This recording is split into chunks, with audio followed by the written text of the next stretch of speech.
छोटे से अल्पविराम के बाद एक बार फिर से आपका स्वागत है हमारे इस खास कार्यक्रम वास्तु ज्योतिष सागर में। और आपकी समस्याओं का समाधान करने के लिए अभी भी हमारे साथ मौजूद हैं सुप्रसिद्ध वास्तु एवं ज्योतिष विशेषज्ञ सर संजय जैन जी। लेकिन कार्यक्रम को आगे बढ़ाने से पहले हम आपको याद दिला दें कि आपके टीवी स्क्रीन पर फ्लैश हो रहे हैं संजय जैन जी के नंबर्स। आप इन पर कॉन्टैक्ट करके अपनी समस्याओं का समाधान प्राप्त कर सकते हैं। आप चाहें तो मेल भी कर सकते हैं, ईमेल आईडी आप देख सकते हैं अपनी टीवी स्क्रीन पर। और साथ ही साथ अगर आपको लगता है कि आप इनसे पर्सनली मिलना चाहते हैं तो भी आप इनसे अपॉइंटमेंट लेकर पर्सनली मिल सकते हैं। समस्या चाहे घर की हो, वास्तु की हो या ज्योतिष की हो, कुछ भी हो, सबका समाधान आपको सहज और बिल्कुल सरल तरीके से मिलेगा। सर, हमारे पास जो अगला मेल आया है वो नेहा गुप्ता जी का आया है और इनकी जो जन्म तिथि है वो है 30 जून 1970। जन्म का समय सुबह के 5:15 पर। बुलंदशहर से मेल करती हैं। नेहा गुप्ता कहती हैं, हमारी हवेली पर चचेरे भाई ने कब्जा कर लिया है और पति बहुत सीधे हैं। कोई उपाय बताइए कि हवेली फिर से मिल जाए इन्हें। नेहा जी, जैसे कि मैं देख रहा हूँ आपके जो हस्बैंड हैं उनके चचेरे भाई, उनकी जो पोजीशन है उनकी आपकी इसमें कुछ ज़्यादा साउंड होगी जन्मपत्री में, इसलिए उन्होंने आपके मकान पे भी कब्जा कर लिया है। तो लिहाजा मैं ये नहीं कहता हूँ कि आपका मकान नहीं मिलेगा। आपको एक 2-3 उपाय मैं छोटे छोटे बताता हूँ, वो आप कीजिए। उसके बाद आपको निश्चित रूप से ये वापस मिल जाएगा। आप गाय को मूली खिलाया करें, ये लगभग 11 दिन खिलाएँ और अपनी सास से बना करके रखें। आपकी जो मदर इन लॉज हैं उनसे यदि आप बना के रखेंगी तो आपको निश्चित रूप से ये वापस मिल जाएगा। इसके लिए सिर्फ आपको एक तो अपने सास से बना के रखनी है और दूसरा गाय को मूली खिलानी है। ये 11 दिन करना है और सास से तो परमानेंट बना के रखनी है। इतना करने के मात्र से आपकी या तो हस्बैंड में इतनी हिम्मत आ जाएगी कि वे अपना हक मांगने की हिम्मत कर सकें। और जब कोई हिम्मत नहीं करता तो वो सामने वाला देता भी नहीं है। या तो वो उनके पास हिम्मत आ जाएगी या कोई ना कोई रास्ता ऐसा निकल के आएगा कि वो ये समस्या है आपकी कि कब्जा मेरा कर लिया है हमारे आपके अधिकार पे, वो खुद ही छोड़ देंगे। जी बिल्कुल। सर, आपने कहा कि सासू माँ से अच्छे रिलेशन बना के रखें, लेकिन इनकी प्रॉब्लम तो है चचेरे भाई से उन्होंने कब्जा कर लिया है। अगर सासू माँ को ये मनाती हैं तो उससे क्या उपाय का इम्पैक्ट पड़ सकता है कि इनकी संपत्ति इन्हें मिल जाए? ऐसा है, जो ये घटनाक्रम होती हैं ये कुछ कॉम्बिनेशन से होती हैं। यदि आपको अपने घर के अंदर आपकी सासू माँ की इज्जत करते हैं और उनके साथ अच्छा संबंध आपका होता है तो जितने ये छोटे मोटे ग्रह हैं आसपास के जो बहुत ज़्यादा आपके फेवर में नहीं भी हैं या आपको समझ में भी नहीं आता कि पता नहीं कौन सा ग्रह ने ये परेशानी कर रखी है, तो ये सब चीज़ आपकी ऑटोमेटिक दूर हो जाती हैं। माँ से भी ज़्यादा विशेष जो ग्रहों को पसंद है वो सास हैं। और यदि सास आपको सपोर्ट कर दे किसी भी तरीके से, आमतौर पर देखा गया है कि सास बहुओं का झगड़ा होता रहता है या सासों से बनती नहीं है या ससुर सास नहीं है, घर घर की कहानी होती है। तो बाकी अगर वो चीज़ यहाँ पर ठीक कर लें तो उससे एक ही अकेली सास या ससुराल पक्ष से आपको इतना लाभ मिल जाता है कि आपको बाकी के ग्रह जो हैं छोटे मोटे वो सामने नहीं भूल पाते और आपको जो रास्ता ये दे देंगे, मतलब मात्र खुश करने से दे देंगे, उतना रास्ता आपको कोई भी ग्रह नहीं दे सकता। इनकी पर्टिकुलर पत्री में ये थोड़ा कमज़ोर है, तो अगर इनसे बना कर रखेंगे तो निश्चित रूप से इनको लाभ मिलेगा। जी बिल्कुल। तो नेहा गुप्ता जी, सासू माँ को है मनाना और साथ ही साथ जो उपाय बताए गए हैं उसे आप जरूर करना, आपकी समस्याओं का समाधान जरूर होगा। सर, हमारे पास अगला मेल रामनाथ सोलंकी जी के यहाँ से आया है। इनका डेट ऑफ बर्थ है 22 अगस्त 1963।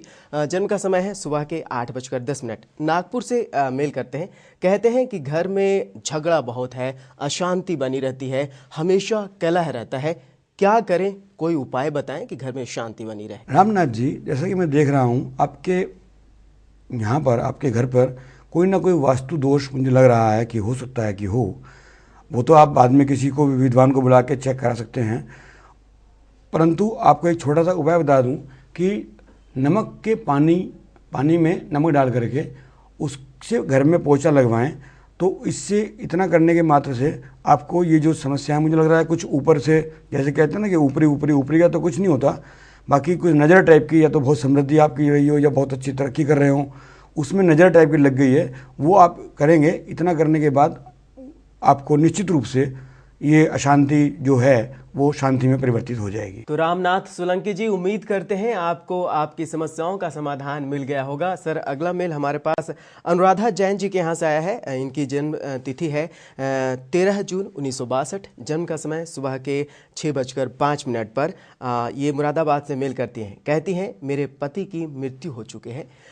बड़ा बेटा विदेश में रहता है, छोटा बेटा अपनी पत्नी को लेकर कहीं और रहता है। मैं अकेली हूँ, कोई मार्गदर्शन कीजिए। अनुराधा जी, ये तो अत्यंत दुख की बात है कि आपके पति नहीं रहे, परंतु अब आपको करना है जो वो मैं बता देता हूँ। आपकी पत्री के अनुसार आपको भगवान पार्श्वनाथ का स्मरण करना है और किसी भी प्रकार की यात्रा जहाँ पर भी भगवान पार्श्वनाथ की मूल नायक प्रतिमा हो, वहाँ की यात्रा आप अपने मन में रखें ध्यान कि मुझे वहाँ की यात्रा करनी है। ऐसा नहीं कि तुरंत अभी करना शुरू कर दें, बाकी कुल मिला के मन में ये विचार कीजिए कि मुझे मेरी ये समस्या पूरी हो जाएगी तो मैं कहीं पर भी भगवान पार्श्वनाथ की यात्रा जहाँ भी हो सकती है वो करूँगी। इसके बाद आपको सिर्फ थोड़ी सी पूजा सामग्री किसी भी भगवान के मंदिर में वहाँ पर दान देनी है, रखनी है। इसके बाद अलावा आपको कोई विशेष कोई भी कठिन काम नहीं करना है।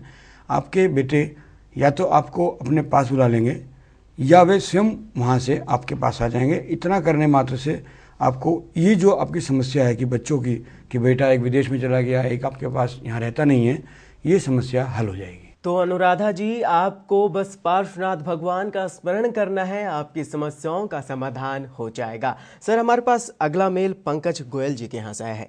ये सवाल पूछते हैं लेकिन साथ ही साथ आपको धन्यवाद देते हैं।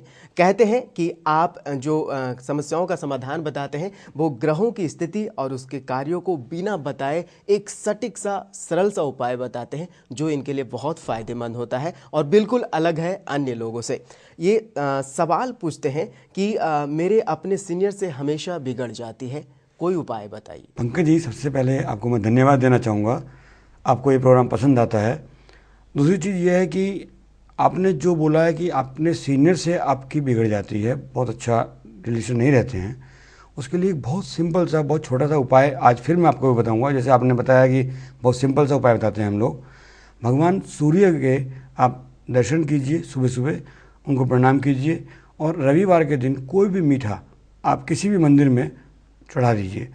उसमें कोई ज़रूरी नहीं है, पताशे भी चढ़ा सकते हैं और कोई अच्छी मिठाई भी चढ़ा सकते हैं, जो भी आप चाहें वो चढ़ा दीजिए जो आपकी सहूलियत में हो। यदि रविवार को भूल भी जाते हैं तो टेंशन नहीं लीजिए कि पता नहीं कल को क्या होगा।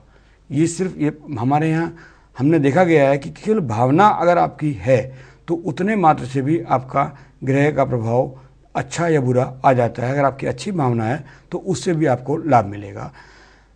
जहाँ तक आपने बोला है कि हम लोग जो समाधान बताते हैं उनमें ग्रहों की स्थिति नहीं बताते हैं, तो ग्रहों की स्थिति हम अब बता सकते हैं, ऐसा नहीं है। इसमें समस्या ये है कि आप लोगों के पत्रों की जो जवाब देने पड़ते हैं हमें, उसमें बहुत कम पत्र रह जाएंगे अगर हम इसको पूरी ये बताएं कि कौन सा ग्रह खराब है कौन सा सही है। और उसको बताने से फ़ायदा भी इसलिए नहीं है क्योंकि आप लोगों को तो सिर्फ समाधान से मतलब है, किस ग्रह ने क्या करना है, किस ग्रह को की दृष्टि कहाँ पड़ रही है, किस तरह के ग्रह की क्या पोजीशन है। अगर ये चीज़ बात होती है तो वो तो केवल सिखाने के पॉइंट ऑफ व्यू से होती है। और जितने भी दर्शक आप लोग हैं वो ज़्यादातर सीखने नहीं चाहते बल्कि अपना समाधान चाहते हैं, और वो समाधान हम सीधा आपको देते हैं, उससे आपको सीधा ही आराम मिलता है। क्या आपको करना है, क्या उपाय करना है, ये हम आपको बताएंगे और उसको निश्चित रूप से आपको लाभ मिलेगा। जी बिल्कुल सर, आपने पंकज गोयल जी को जो उपाय बताया, आपने कहा भगवान सूर्य का स्मरण करें, उन्हें अर्घ्य चढ़ाएं। हो सकता है सर कि इनके इष्ट देव कोई और हो, तो फिर कई लोग सोचते हैं कि इष्ट देव से संबंधित उपाय हो, तो वैसी स्थिति में क्या करें? ठीक है, आप अपने इष्ट देव को भी पूछ सकते हैं, बाकी एडिशनल में ये भी आप करें क्योंकि आपकी जो समस्या है वो अपने बॉस से लेकर के है, अपने स्टाफ से लेकर के है, जो भी आप जहाँ पे आप बैठते हैं या आपके जो भी लोग सीनियर्स हैं उनके से संबंधित है। तो सीनियर्स की जो पोजीशन है वो भगवान सूर्य से हमें लिंक करनी है। जब उनसे लिंक होएगी तो क्योंकि भगवान सूर्य भी प्रसिद्धि कारक हैं, हमारे जो बॉस होते हैं वो भी सूर्य की कैटेगरी में आते हैं, तो इतना करने मात्र से इनको लाभ मिलेगा। और निश्चित रूप से इन्हीं का पत्र दोबारा रहेगा आपके पास कि इनको बहुत अच्छा लाभ हुआ, बहुत अच्छे रिलेशन इनके बन के रहेंगे। बिल्कुल, इन्होंने ऐसा जवाब भी भेजा है, संतुष्ट हैं आपके जवाब से। जी बिल्कुल। सर, अगला मेल हमारे पास है वो है विनीत त्रिवेदी जी के यहाँ से। इन्होंने जन्म तिथि भेजी है वो है 18 मई 1966।